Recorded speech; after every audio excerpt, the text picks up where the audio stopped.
हम आपको उत्तराखंड के ऋषिकेश से आई एक बहुत भावुक तस्वीर दिखाना चाहते हैं। ये तस्वीर एक शहीद के घर से आई है और शहीदों के परिवारों का दर्द और उनका हौसला दिखाने की जिम्मेदारी मीडिया की होती है।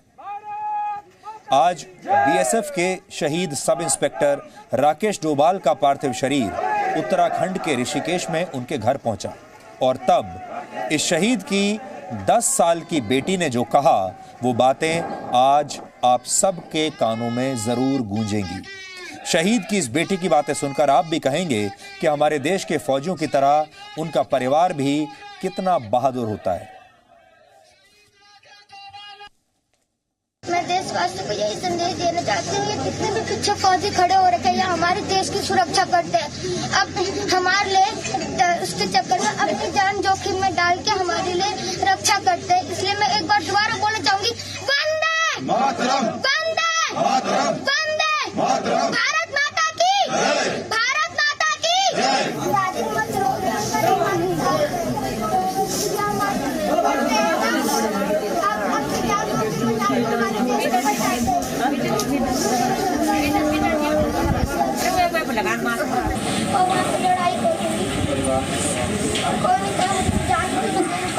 लड़ाई करूंगी, मैं दुश्मनों को हरा के रहूंगी, अपने देश को नंबर 1 करूंगी। ये बच्ची सिर्फ 10 साल की है और इसका नाम है मौली। इतनी कम उम्र की ये बच्ची शायद जीवन और मृत्यु के बारे में भी ठीक से जानती नहीं होगी। हालांकि वो ये समझ चुकी है कि अब वो अपने पिता से दोबारा कभी नहीं मिल पाएगी और उसके पिता दोबारा नहीं आएंगे। इसके बाद भी इस बच्ची ने जितना साहस दिखाया, शायद किसी और के लिए ऐसा करना आसान नहीं होता। सिर्फ 10 वर्ष की होने के बावजूद मौली अपने पिता की शहादत पर रोई नहीं। उसने अपनी दादी को सांत्वना दी, उनका साहस बढ़ाया। मौली के शब्दों पर ध्यान दीजिए। उसने वहां मौजूद बीएसएफ के जवानों की तरफ इशारा करके कहा, ये अंकल हमारी रक्षा करते हैं, दादी रोना नहीं।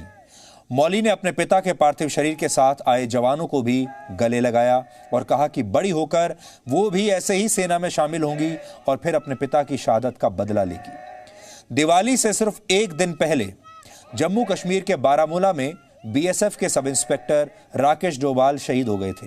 पाकिस्तान की तरफ से हुई सीज फायर उल्लंघन में उन्होंने अपना सर्वोच्च बलिदान दे दिया। आज पूरे सैन्य सम्मान के साथ ऋषिकेश में उनका अंतिम संस्कार किया गया और ये सब कुछ तब हो रहा था जब आप अपने अपने घरों में अपने परिवारों के साथ दिवाली मना रहे थे, मिठाइयाँ खा रहे थे, पकवान खा रहे थे और सेलिब्रेट कर रहे थे। उस वक्त हमारे देश के जवान क्या कर रहे थे आप देख सकते हैं।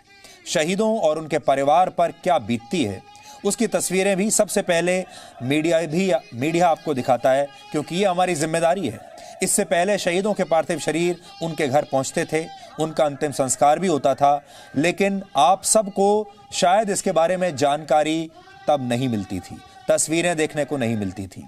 लेकिन जब से 24 घंटे के न्यूज़ चैनल्स ने ये तस्वीरें दिखानी शुरू की हैं, तब से देश के लोगों को भी शहादत का अर्थ और शहीदों के परिवारों का दर्द समझ में आने लगा है। इसलिए अब जब आप ये सब कुछ देखते हैं तो आपको एक बार ये भी सोचना चाहिए कि ये सब कुछ, ये जो बहुत बड़ा बदलाव है, ये मीडिया की वजह से हुआ है इस देश में। और पार्थिव शरीर जो हमारे शहीदों के होते हैं, उन्हें उनके घर पर पहुंचाने की जो परंपरा है, ये 1999 में कारगिल युद्ध के बाद शुरू हुई और कारगिल युद्ध में हमारे जो जवान शहीद हुए, उनके पार्थिव शरीर को सेना उनके घर तक पहुंचाती थी। और तब से मीडिया जो है, 24 घंटे के जो चैनल हैं, वो लगातार इसे कवर करते हैं, तस्वीरें आप तक भेजते हैं ताकि आप में भी वो जागरूकता पैदा हो सके, पूरे देश को ये पता चल सके कि हमारे सेना के जो जवान हैं वो कितनी बड़ी कुर्बानी आपके लिए देते हैं।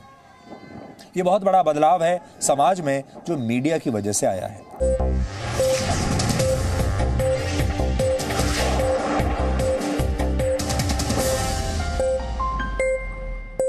Presenting B News app, available on Google Play and App Store. Download it now.